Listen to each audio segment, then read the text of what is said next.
Assalamualaikum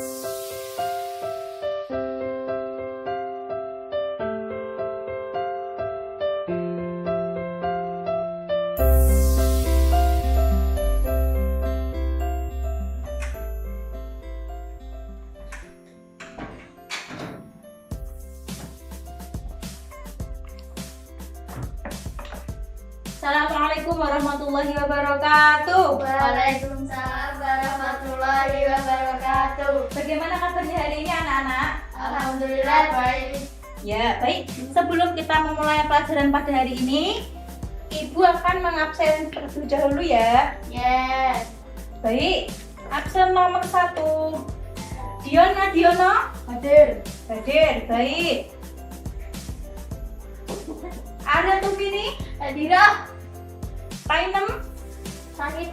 Sakit Bu, sakit. Terus siapa ini Tukijo? Ijen Bu. Ijen kenapa? Kenapa mati? Ijennya mati. Terus apa ini siapa ini namanya? Tukio? Bolos. Bolos. Oh iya, besok bilang ya sama Tukio ya. Jangan bolos, suruh masuk. Yes. Hai, pembelajaran pada pagi hari ini, marilah kita berdoa dulu supaya kita diberi kelancaran dan kemudahan dalam pembelajaran hari ini. Berdoa akan dipimpin oleh Saudari Tumini. Sebelum kita memulai pelajaran pada pagi hari ini, marilah kita membaca Al-Fatihah. Bismillahirrahmanirrahim. Alhamdulillahirabbil alamin. Ar-Rahmanir-Rahim. Maliki yaumiddin. Iyyaka na'budu wa iyyaka nasta'in. Ihdinas siratal mustaqim. Siratal ladzina an'amta 'alaihim ghairil maghdubi 'alaihim waladdallin. Amin. Kemudian sekarang sebelum kita melanjutkan pembelajaran pada hari ini, kita pemanasan dulu supaya kita semangat dalam pembelajaran pada pagi hari ini. Ibu mau mengadakan ice breaking.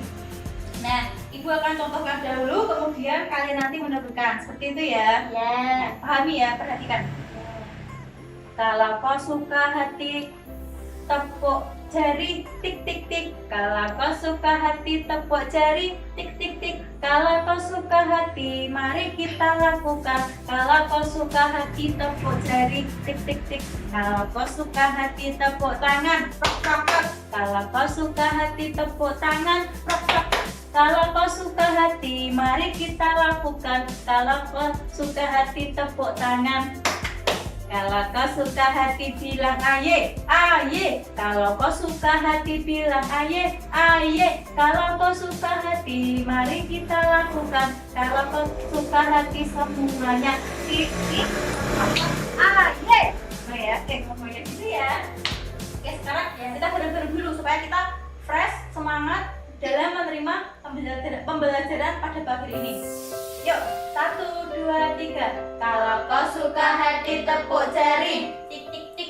Kalau kau suka hati, tepuk jari tik tik tik. Kalau kau suka hati, mari kita lakukan. Kalau kau suka hati, tepuk jari tik tik tik. Kalau kau suka hati, tepuk tangan. Kalau kau suka hati, tepuk tangan. Kalau kau suka hati, mari kita lakukan. Kalau kau suka hati, tepuk tangan. Kalau kau suka hati, bilang aye, aye. Kalau kau suka hati, bilang aye, aye. Kalau kau suka hati, mari kita lakukan. Kalau kau suka hati, semuanya titik titik prok prok aye. Iya, semangat, bagus. Terima kasih. Kemudian selanjutnya Ibu akan menyampaikan materi kita hari ini, yaitu mengenai apa? Kalian sudah membuka belum? Belum ya? Belum, Yaitu mengenai adab sholat dan adab zikir.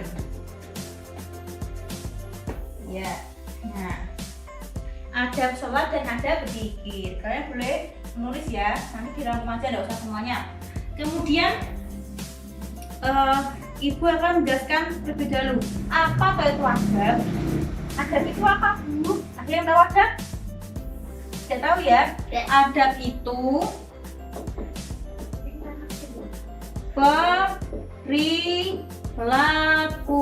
Ya, adab itu perilaku. Jadi setiap kita melakukan kegiatan itu atau kita melakukan suatu hal yang baik, pasti itu ada adabnya. Nah, adab di sini itu adalah perilaku. Kemudian apa nih? Adab sholat. Sholat itu apa kok sholat? Sholat itu apa, Bu? Ada yang tahu sholat itu apa? Sholat itu apa tuh ini? Nggak tahu. Sholat itu adalah kalau secara secara umum itu sholat itu adalah bentuk komunikasi hambanya terhadap Tuhannya, atau bentuk kita itu berkomunikasi terhadap Allah Subhanahu wa Ta'ala melalui apa? Melalui sholat. Nah, makanya sholat itu tidak hanya sholat saja, tetapi sholat itu ada adabnya. Adabnya apa, Bu? Nah, adabnya banyak sekali. Ibu akan menjelaskan beberapa ya, tetapi di sini Ibu akan menjelaskan dulu apa kok definisi sholat itu. Nah, sholat itu kan mencegah perbuatan keji dan mungkar. Tetapi yang sekarang kita banyak temukan, apalagi di yang sering kita lihat ya di televisi maupun orang-orang yang kita temui di sekeliling kita, mereka itu beragama Islam memang, tetapi apakah mereka sholat? Ya kan? Tidak semuanya sholat, ya kan? Tapi juga ada yang sholat, tetapi kok itu, Bu. Contohnya misal ada seorang pejabat ya. Pejabat di sini itu sholat, tetapi kok mereka korupsi, Bu? Ada apa, Bu? Padahal sholat, Islam, melaksanakan kewajibannya, tapi kok masih korupsi? Ada apa, Bu? Nah, yang menjadi pertanyaan itu adalah sholatnya. Sudahkah benar dalam menunaikannya? Sudahkah sesuai niatnya? Atau hanya menggugurkan kewajiban? Nah, banyak sekali yang sholat hanya menjadi rutinitas semata. Nah, makanya kan banyak yang penting sholat, yang penting aku sudah sholat, sudah menggugurkan kewajiban. Padahal sholat itu tuh yang membutuhkan kita, bukan Allah. Allah tidak butuh sholat kita, tapi kitalah yang membutuhkan sholat untuk berkomunikasi dengan Allah. Makanya kita harus tahu beberapa adab ketika sholat supaya apa? Kita ini dapat melaksanakan sholat itu dengan ikhlas. Nah, kalau orang-orang yang mungkin tadi korupsi, tetapi dia sholat, kemudian dia masih melakukan perbuatan keji, berarti yang dipertanyakan sholatnya. Kalau sholatnya baik, tidak mungkin dia melakukan korupsi. Tetapi kalau sholatnya tidak beres, mungkin hanya bismillah langsung jika jengking. Nah, berarti itu sholatnya belum benar, belum ikhlas. Hanya belum karena Allah, hanya menggugurkan kewajibannya, hanya menjadi sebuah rutinitas, seperti halnya makan. Kalau tidak makan ya kan?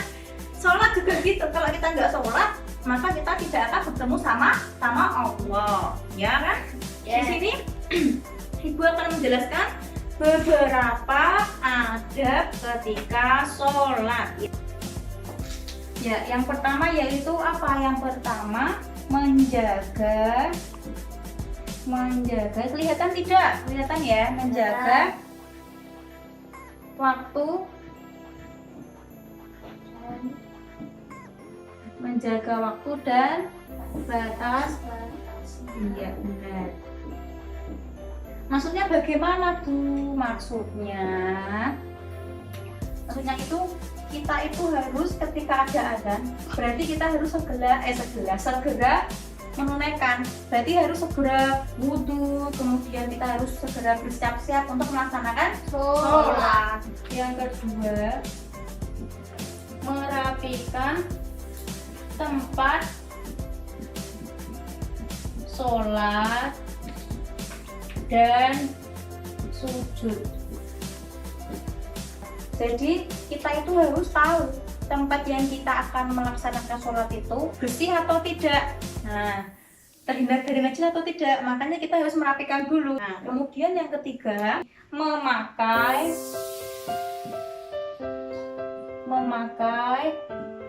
pakaian yang terbaik, gitu ya.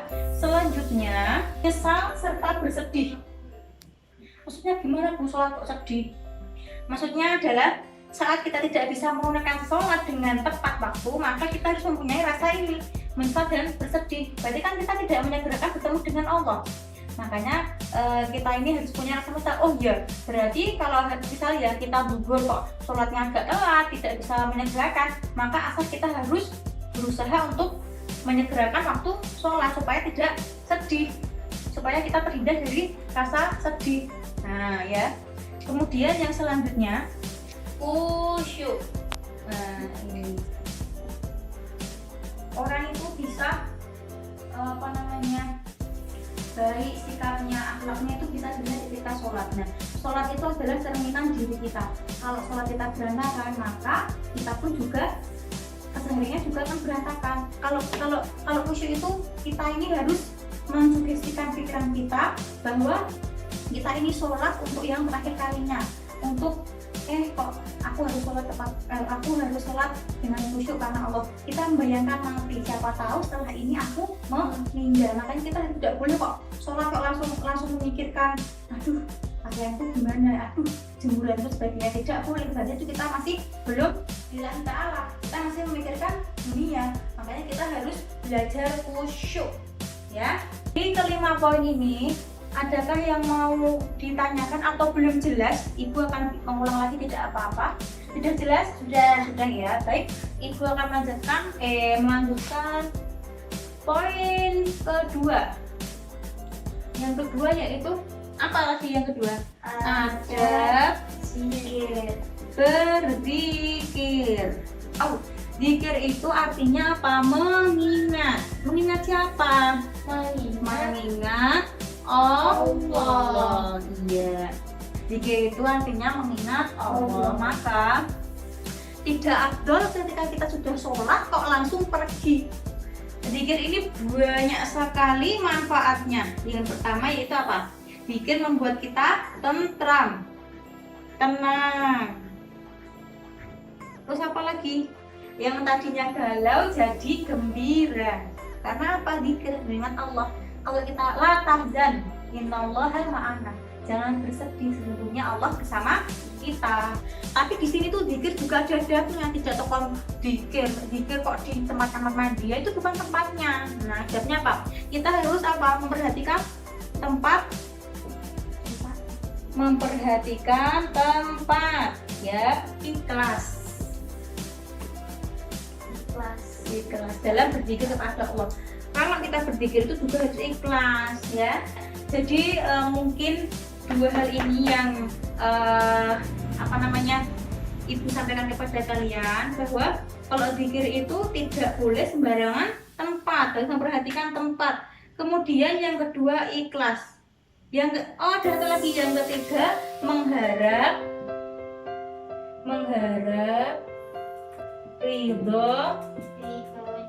ridho Allah ya. Sekian dari apa yang telah Ibu paparkan tadi. Kemudian ada yang mungkin belum paham, bisa ditanyakan ya, boleh. Mengapa terkadang meskipun sudah berzikir hati kita tetap tidak bisa tenang? Nah, itu tadi yang barusan Ibu bilang tadi. Mengapa kok sudah berzikir tapi kita tidak tentram? Nah, ikhlas tidak. Nah ya, ikhlas tidak tadi. Kalau ikhlas pasti sudah tentram. Sebelum Ibu tutup, tolong Mbak Tumini menyimpulkan dulu. Ibu pengen mengklos tadi yang tadi ya, kan zikir mungkin sudah jelas ya, karena tidak begitu banyak. Kemudian adab sholat tadi, tolong Mbak Tumini jelaskan 3 saja adab sholat ya. 3 saja adab sholat. Yuk. Menjaga waktu dan batas-batasnya. Bagus. Yang kedua menyesal serta sedih. Kemudian yang ketiga Syuk, Bu. Dan sebelum kita menutup pembelajaran pada pagi hari ini, kita tutup dengan doa penutup maghrib. Yuk. Subhanakallahumma wa bihamdika asyhadu an la ilaha illa anta astaghfiruka wa atubu ilaik. Walhamdulillahirabbil alamin. Lebihnya itu mohon minta maaf. Wallahu muwaffiq ila aqwamit thoriq. Wassalamualaikum warahmatullahi wabarakatuh. Waalaikumsalam warahmatullahi wabarakatuh. Selamat pagi, sampai bertemu. Iya, pagi, Bu. Tolong nanti dihapus ya. Ya.